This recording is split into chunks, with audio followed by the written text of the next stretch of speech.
Yeah, hello and welcome to another update video about Solana. I actually didn't want to do another one, but a lot of questions here based on the latest price drop. So what the roadmap here of the bullish wave count is still showing is that we moved up, that basically we formed here a low. That is here, the bullish wave count assumes that here the wave 5 low on the 18th of June at around $27 formed a low, and that means that we are now in a potential impulsive move to the upside here. 1, 2, 3, 4, that should actually go down, and 5 to the upside, which would form a larger wave 1, which would then be corrected in a wave 2, which is why I always say there's no reason for FOMO, because if we complete a cycle in a wave 1, you would get all of that corrected once more and possibly look at a 50% retracement or even 60%. So, however, there is currently, as I said before, no guarantee that we're already in this bullish wave count, that this indeed is a breakout. We have not yet broken that $48 level, that critical wave 4 high that I mentioned to you is so important to get above. Okay, that's one thing. I also mentioned to you that I was extremely, and still am extremely skeptical that the low has occurred here, because it was just a so-called truncated wave, which means the wave 5 here was actually higher than the wave 3 that occurred before. Only really possible if you then see significant price action to the upside. Now, this was all good and fine until here, yeah, because it was starting, I was skeptical, and then we saw here this strong move up, and that allowed me to at least consider to investigate the possibility of a low here.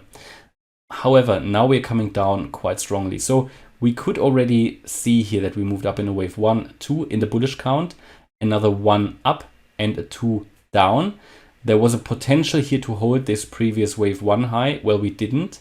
And we came down, and we are now looking at the targets on the Fib scale that I gave you here. We had targets here of 35.60 here, that's 78.6% Fib level, and we could even drop down to the 88.7% Fib level at 34.74 in such a wave 2, because overall what we're doing here, it has to be a 1, 2 and another 1, 2 in the bullish count.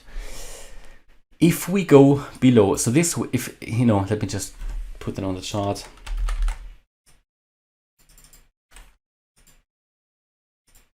So let's say we have another 1, 2 here. This wave 2 in orange would be limited to the swing low of $33.70. If we go below this level, yeah, then this 1, 2 in orange will be invalidated. It will be gone, okay? It will be gone.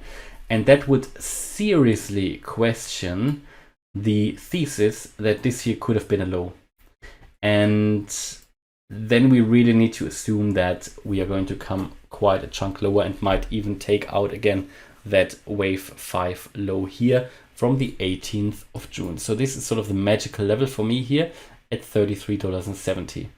On the other hand, if this is bullish and we find support pretty much where we are now, then we go higher, and a signal for that would be, in my opinion, that we take out here, and I go to the 1 hour chart, that we take out here the previous swing high at 39.83.